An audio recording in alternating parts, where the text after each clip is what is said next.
मेरे गांव में कहावत है, जब लोग तुम्हारे खिलाफ बोलने लगे समझ लो तरक्की कर रहे हो। इंडिया का पहला बिलियनर मैं बनूंगा। जब भी बॉलीवुड के फ्लॉप एक्टर्स की बात होती है तो ट्रोल्स के निशाने पर सबसे पहला नाम अक्सर एक ही स्टार का आता है, अभिषेक बच्चन। कोई उन्हें सदी के महानायक अमिताभ बच्चन के भारी भरकम नाम से तौलता है तो कोई उन्हें अपनी पत्नी मिस वर्ल्ड ऐश्वर्या राय के स्टारडम के नीचे दबा हुआ मानता है। सोशल मीडिया पर रोज उनके मीम्स बनाए जाते हैं, उनकी फ्लॉप फिल्मों का मजाक उड़ाया जाता है और कई बार तो लोग उन्हें बेरोजगार तक कह देते हैं। लेकिन दोस्तों रुकिए, क्या आप जानते हैं कि जब पूरी दुनिया अभिषेक बच्चन का मजाक उड़ाने और उन्हें ट्रोल करने में बिजी थी, तब कैमरे और चकाचौंध के पीछे यह फ्लॉप एक्टर चुपचाप अपना अरबों का बिजनेस एम्पायर खड़ा कर रहा था। जी हाँ, बिना किसी शोर शराबे, बिना किसी पीआर स्टंट और बिना किसी गॉडफादर की मदद के अभिषेक ने बिजनेस की दुनिया में वो कर दिखाया है जो बॉलीवुड के कई बड़े बड़े सुपरस्टार्स भी नहीं कर पाए। आज उनकी कुल संपत्ति यानी नेट वर्थ 300 करोड़ रुपए के पार जा चुकी है। आखिर कैसे अभिषेक बच्चन ने बॉलीवुड की उन फ्लॉप फिल्मों के ताने सुनकर भी हार नहीं मानी? कैसे उन्होंने रियल एस्टेट, टेक स्टार्टअप्स और स्पोर्ट्स इंडस्ट्री में अपना करोड़ों का सिक्का जमाया? और कौन कौन सी हैं वो बड़ी कंपनियां जिनके मालिक खुद अभिषेक बच्चन हैं? आइए आज इस एक्सक्लूसिव रिपोर्ट में पर्दा उठाते हैं अभिषेक बच्चन की उस साइलेंट सक्सेस स्टोरी से, जिसे सुनकर आज उनके बड़े बड़े हेटर्स के भी होश उड़ जाएंगे। इसी तरह की और रहस्यमयी जानकारी प्राप्त करने के लिए हमारे चैनल ट्रू हिस्ट्री को आज ही सब्सक्राइब करें और बेल आइकॉन को प्रेस करें। दोस्तों, अभिषेक बच्चन की इस करोड़ों की बिजनेस जर्नी को समझने के लिए हमें थोड़ा पीछे जाना होगा। साल 2000 ये वो साल था जब अभिषेक ने जेपी दत्ता की फिल्म रिफ्यूजी से बॉलीवुड में कदम रखा था। अब आप खुद सोचिए, सदी के महानायक अमिताभ बच्चन और जया बच्चन का बेटा होना कोई छोटी बात नहीं है। यह एक ऐसा सोने का ताज है जिसके अंदर कांटे बहुत ज्यादा हैं। जब अभिषेक बड़े पर्दे पर आए तो दर्शकों और क्रिटिक्स ने उनमें एक नया एंग्री यंग मैन खोजना शुरू कर दिया। उनके चलने का अंदाज, उनके बोलने का तरीका, उनकी लंबाई, हर फ्रेम, हर डायलॉग और हर सीन में उनकी तुलना सीधे उनके पिता से की जाने लगी। मेरे गांव में कहावत है, जब लोग तुम्हारे खिलाफ बोलने लगे समझ लो तरक्की कर रहे हो। मीडिया ने उन पर इतना दबाव डाल दिया था जो किसी भी नए लड़के को पागल करने के लिए काफी था। शुरुआती दौर में उनकी एक के बाद एक कई फिल्में बॉक्स ऑफिस पर औंधे मुंह गिरी। मीडिया ने उन पर फ्लॉप होने का पक्का ठप्पा लगा दिया। फिर उनकी जिंदगी में ऐश्वर्या राय आईं, जो उस वक्त तक बॉलीवुड ही नहीं बल्कि हॉलीवुड तक अपनी पहचान बना चुकी थीं। इसके बाद तो जैसे ट्रोल्स को एक और नया बहाना मिल गया। लोग खुलेआम कहने लगे कि अभिषेक तो अपनी पत्नी की कमाई पर ऐश कर रहे हैं। उन्हें कभी अमिताभ का नाकाम बेटा कहा गया तो कभी ऐश्वर्या का कमजोर पति। जरा एक मिनट के लिए खुद को उनकी जगह पर रख कर सोचिए दोस्तों। एक इंसान जो लगातार बॉक्स ऑफिस पर अपनी पहचान बनाने की जद्दोजहद कर रहा हो, दिन रात मेहनत कर रहा हो, जब उसे रोज सुबह उठकर अखबारों और सोशल मीडिया पर अपनी नाकामी के ताने पड़ने पड़े, तो उसका मानसिक संतुलन कैसा होगा? कोई और होता तो शायद इस दबाव में टूट जाता, डिप्रेशन में चला जाता या नशे का शिकार हो जाता। बॉलीवुड में ऐसे कई उदाहरण हैं जहां बड़े बड़े स्टार किड्स फ्लॉप होने के बाद पूरी तरह बर्बाद हो गए। लेकिन अभिषेक बच्चन एक अलग ही मिट्टी के बने हैं।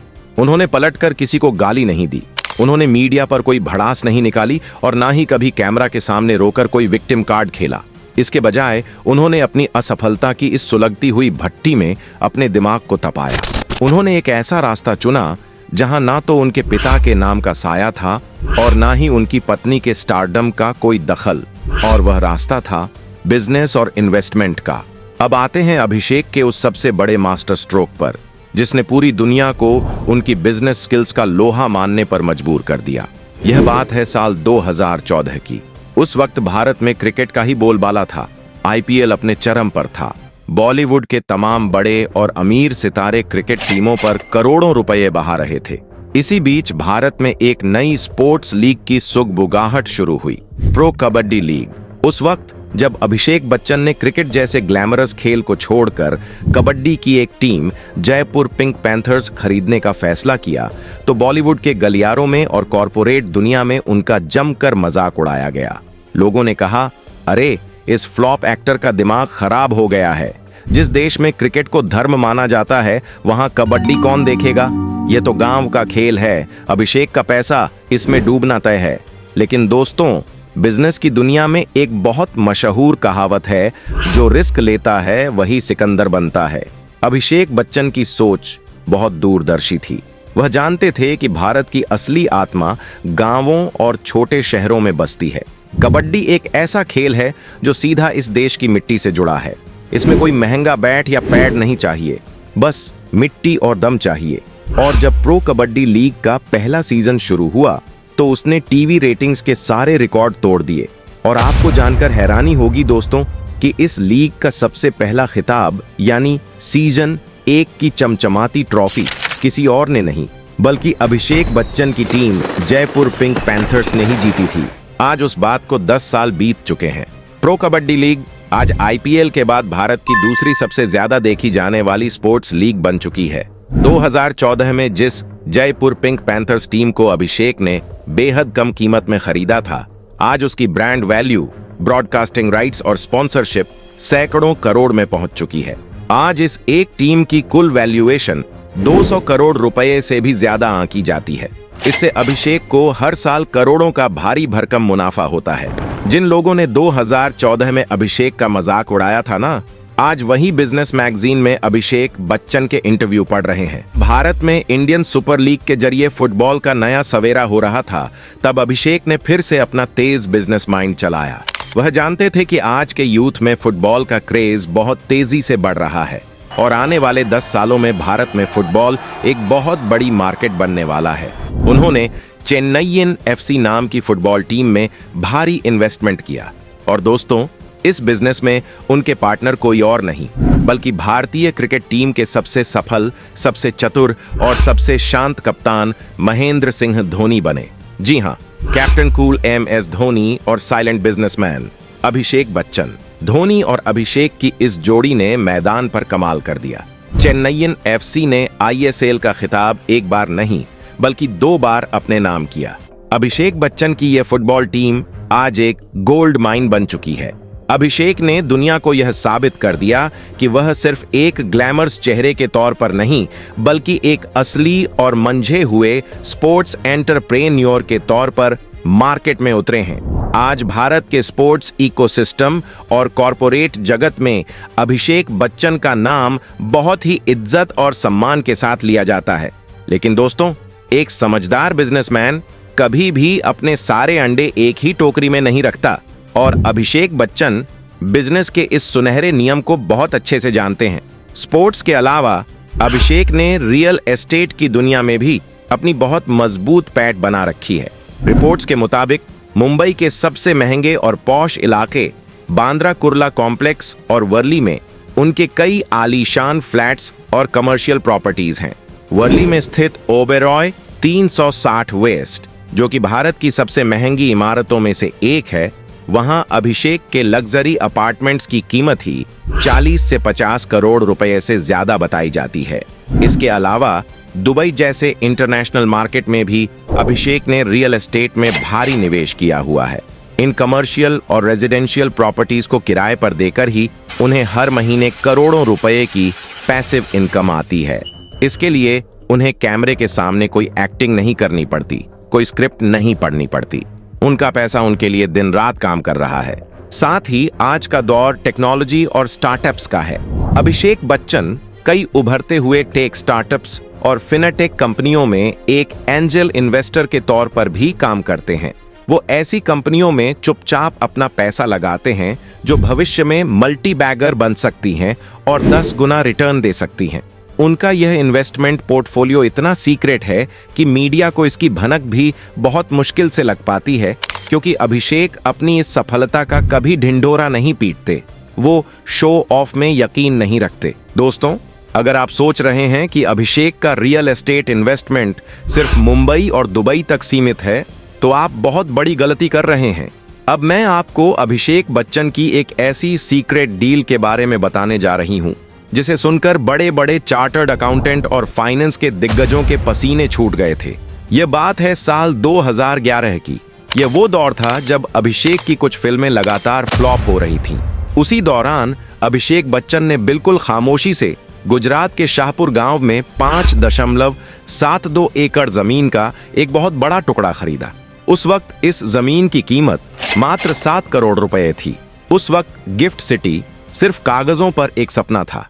वहां चारों तरफ सिर्फ धूल और खाली मैदान थे। अभिषेक ने शॉर्ट टर्म फायदे के लिए काम नहीं किया।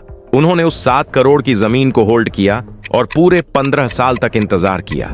लैंड बैंकिंग की इस स्ट्रैटेजी ने ऐसा जादू किया कि जैसे जैसे गिफ्ट सिटी भारत का सबसे बड़ा फाइनेंशियल हब बना, वैसे वैसे उस जमीन के दाम आसमान छूने लगे। और आज 2026 में आकर 7 करोड़ में खरीदी गई उस जमीन की बाजार कीमत 210 करोड़ रुपए के पार जा चुकी है। जी हां, 3000% का रिटर्न। बिजनेस की दुनिया के दिग्गजों ने भी माना कि यह रिटर्न बॉलीवुड की किसी भी ऑल टाइम ब्लॉकबस्टर फिल्म के मुनाफे से कई गुना ज्यादा है। इतना ही नहीं, अभिषेक ने इसे बेचा नहीं है। हाल ही में उन्होंने जाने माने बिल्डर आनंद पंडित के साथ एक प्रॉफिट शेयरिंग एग्रीमेंट साइन किया है, जहां उस जमीन पर एक अल्ट्रा लग्जरी प्रोजेक्ट बनेगा और इसका करोड़ों का मुनाफा सीधा अभिषेक बच्चन की जेब में जाएगा। ये होता है एक असली मास्टरमाइंड। अभिषेक बच्चन का बिजनेस फॉर्मूला बहुत सिंपल है। मैं सिर्फ उसी कंपनी में पैसा लगाता हूं जिसके प्रोडक्ट्स मैं खुद अपनी रोजमर्रा की जिंदगी में इस्तेमाल करता हूं। इसका सबसे दिलचस्प उदाहरण है फूड डिलीवरी ऐप स्विगी में उनका इन्वेस्टमेंट। क्या आपको पता है कि अभिषेक बच्चन को मुंबई का मशहूर मामलेदार मिसल पाव बहुत पसंद है? वो अक्सर सुबह नाश्ते में इसे स्विगी से ऑर्डर किया करते थे। एक दिन नाश्ता करते हुए उनके तेज दिमाग ने कैलकुलेट किया कि स्विगी की सर्विस शानदार है। उन्होंने सोचा, अगर मैं हर महीने इस ऐप पर इतना पैसा खर्च कर रहा हूं तो क्यों ना इसका कुछ हिस्सा वापस कमाया जाए। उन्होंने अपनी टीम के जरिए स्विगी के मैनेजमेंट से संपर्क किया और इस स्टार्टअप में एक बहुत बड़ा अमाउंट इन्वेस्ट कर दिया। उनकी टाइमिंग एकदम परफेक्ट थी। कुछ ही महीनों बाद स्विगी का आईपीओ बाजार में आया और अभिषेक ने इस ब्लॉकबस्टर लिस्टिंग से एक ऐसा जबरदस्त प्रॉफिट बुक किया जिसका अंदाजा लगाना भी आम आदमी के बस की बात नहीं है। इसी तरह की एक और कहानी है नागिन सॉस की। यह एक पूरी तरह से इंडियन स्वदेशी हॉट सॉस ब्रांड है। एक बार अभिषेक ने खाने के साथ इसे चखा तो वो इसके फैन हो गए। अभिषेक ने ब्रांड के ओनर्स से मुलाकात की और जब वो कंपनी फंडिंग जुटा रही थी तब अभिषेक ने उसमें एक स्ट्रेटेजिक पार्टनर के तौर पर बड़ा निवेश कर दिया। आज खुद उनके पिता अमिताभ बच्चन भी अपने नाश्ते की फोटो डालते हैं तो उसमें नागिन सॉस की बोतल नजर आती है। यानी अभिषेक ने निवेश भी किया और अपने परिवार के जरिए उसे करोड़ों का ग्लोबल प्रमोशन भी मुफ्त में दिलवा दिया। अब आते हैं उस इंडस्ट्री पर जिससे उनकी पहचान है, यानी एंटरटेनमेंट। आप अक्सर टीवी पर अमिताभ बच्चन या ऐश्वर्या राय को ढेरों विज्ञापन करते देखते होंगे। अभिषेक टीवी एड्स में कम नजर आते हैं, लेकिन जो भी विज्ञापन वो करते हैं वो बेहद प्रीमियम होते हैं। ओमेगा जैसी इंटरनेशनल लग्जरी वॉच ब्रांड से लेकर टीटीके प्रेस्टीज और फोर्ड जैसे बड़े ब्रांड्स के साथ उन्होंने लंबे समय तक काम किया है। ब्रांड्स आज भी अभिषेक पर भरोसा करते हैं क्योंकि उनकी इमेज एक फैमिली मैन की है जो कभी किसी गंदे विवाद में नहीं पड़ते। इसके अलावा वह अपने home production AB corp limited के पर्दे के पीछे के कामकाज को भी बहुत बारीकी से संभालते हैं। क्या आप जानते हैं कि अमिताभ बच्चन की वो सुपरहिट फिल्म पा, जिसने नेशनल अवार्ड जीता था, उसके निर्माता खुद अभिषेक बच्चन ही थे। अपनी इस प्रोडक्शन कंपनी और ब्रांड एंडोर्समेंट्स के जरिए वह हर साल अच्छी खासी रकम कमाते हैं। अभिषेक की नजर हमेशा भविष्य पर रही है। 2015 में जब भारत में ब्लॉकचेन और क्रिप्टोकरेंसी का कोई जिक्र भी नहीं था, तब उन्होंने सिंगापुर की मेरिडियन टेक में सिर्फ 1.5 करोड़ रुपए लगाए थे। महज 2 साल में उनका ये निवेश उड़कर 100 करोड़ रुपए के पार पहुंच गया। वहीं दूसरी तरफ जहां बाकी एक्टर्स अपना पैसा लग्जरी लाइफ और गाड़ियों पर उड़ाते हैं, अभिषेक स्मार्ट पैसिव इनकम पर फोकस करते हैं। उन्होंने जुहू में अपने खानदानी बंगले वत्सा का ग्राउंड फ्लोर भारत के सबसे बड़े बैंक SBI को 15 साल के लिए लीज पर दे दिया है। बिना कोई फिल्म की उन्हें हर महीने 19 लाख रुपए का किराया आता है। ऊपर से एग्रीमेंट में हर 5 साल में 25% की बढ़ोतरी और 2.26 करोड़ का एडवांस अलग से शामिल है। इसे कहते हैं घर बैठे पैसे से पैसा बनाना। दोस्तों, आज के समय में अभिषेक बच्चन की कुल संपत्ति लगभग 280 करोड़ रुपए से 300 करोड़ रुपए के बीच आंकी जाती है। जरा सोचिए, जिस इंसान को कुछ साल पहले तक बेरोजगार कहकर सरेआम जलील किया जा रहा था, उसने बिना कोई ब्लॉकबस्टर 500 करोड़ वाली फिल्म दिए अपना 300 करोड़ का साम्राज्य कैसे खड़ा कर लिया। यह सिर्फ पैसे कमाने की कहानी नहीं है दोस्तों, ये दिमागी शांति, फोकस और धैर्य की कहानी है। अगर आप अभिषेक बच्चन का ट्विटर अकाउंट देखेंगे तो आप हैरान रह जाएंगे। जब भी कोई ट्रोल उन्हें नीचा दिखाने की कोशिश करता है या उनके करियर का मजाक उड़ाता है तो अभिषेक उसे ब्लॉक नहीं करते। वो बहुत ही इज्जत और गजब के व्यंग्य के साथ उस ट्रोल को ऐसा रिप्लाई देते हैं कि सामने वाले की बोलती बंद हो जाती है। उनका यह कूल एटीट्यूड दिखाता है कि वो अंदर से कितने मजबूत और सुलझे हुए इंसान हैं। अभिषेक बच्चन ने दुनिया को यह सिखाया है कि अगर आप किसी एक फील्ड में नंबर 1 नहीं बन पाए तो इसका मतलब यह बिल्कुल नहीं है कि आपकी जिंदगी खत्म हो गई। आप अपनी प्रतिभा, अपनी मेहनत, अपनी सूझबूझ और सही इन्वेस्टमेंट से दूसरे रास्ते पर चलकर भी बादशाह बन सकते हैं। आज अभिषेक बच्चन को अपनी जिंदगी शान से जीने के लिए किसी भी प्रोड्यूसर की मेहरबानी की जरूरत नहीं है। वो किसी के आगे काम के लिए हाथ नहीं फैलाते, वह खुद अपने बॉस हैं। तो दोस्तों, यह थी अभिषेक बच्चन के 300 करोड़ के बिजनेस एम्पायर की वो असली इनसाइड स्टोरी। हमें पूरी उम्मीद है कि इस एक्सक्लूसिव और डीप रिसर्च रिपोर्ट ने आज अभिषेक बच्चन के प्रति आपका नजरिया जरूर बदला होगा। जो लोग बिना किसी की असलियत जाने सिर्फ इंटरनेट के मीम्स देखकर किसी को फ्लॉप या बेरोजगार कह देते हैं, उनके लिए यह साइलेंट सक्सेस स्टोरी एक बहुत बड़ा और करारा तमाचा है। अब आप हमें बताइए, अभिषेक बच्चन का यह बिजनेस माइंडसेट, उनकी दूरदर्शिता और उनका यह शांत स्वभाव आपको कैसा लगा? क्या आपको भी लगता है कि बॉलीवुड के बाकी एक्टर्स और आज की यूथ को अभिषेक से यह सीखना चाहिए कि बिना शोर मचाए शांति से कामयाबी कैसे हासिल की जाती है?